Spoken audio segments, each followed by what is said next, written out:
कीड़वा के मतलब जो शब्द होता है कि कीड़ा जैसन ने उसे दूर भागत हो। अरे मैं हरि के लागे माई जैसे कीड़ा माई के सुरातिया माई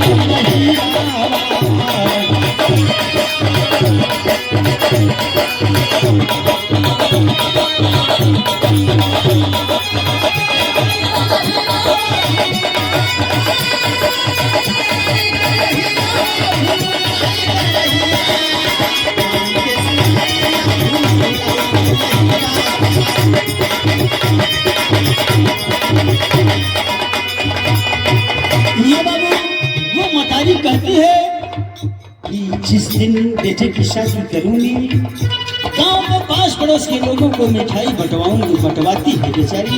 लेकिन मेहरी के आते ही, दुल्हन को आते हो, बहू को आते ही तो मतारी को वह घर से कीमत खत्म हो जाती है। सर्प जैसा लगना शुरू हो जाता है, उस घर में कलह मच जाता है। मतारी कहती है कि बेटा आज तो तू हमारे इतनी बड़ी पतन कैले काल कहूँ लड़का वाला हो गए तो तोरो कहीं ऐसा पतन न हो। अगले बंद में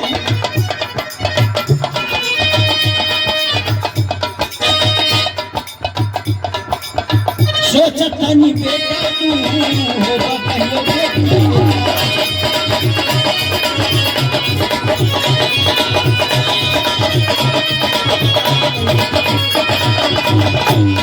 ये बाबू एक दिन तू हो अपने बेटवा के मतारी कहत है कि तू हो माई बाबू बनबा। एक दिन आई बेटा, एक दिन आई बेटा तोहर बुहाई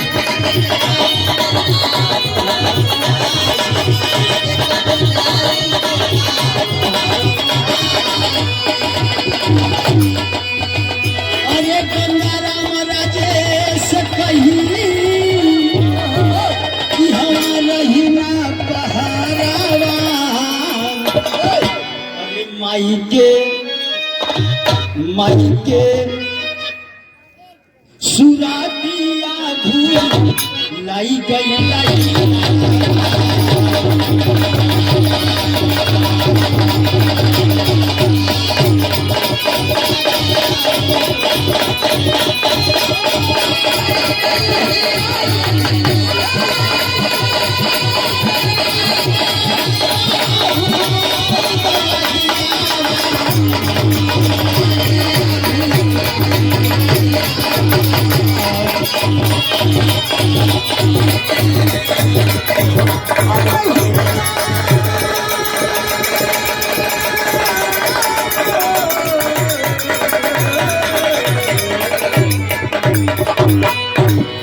ए बाबू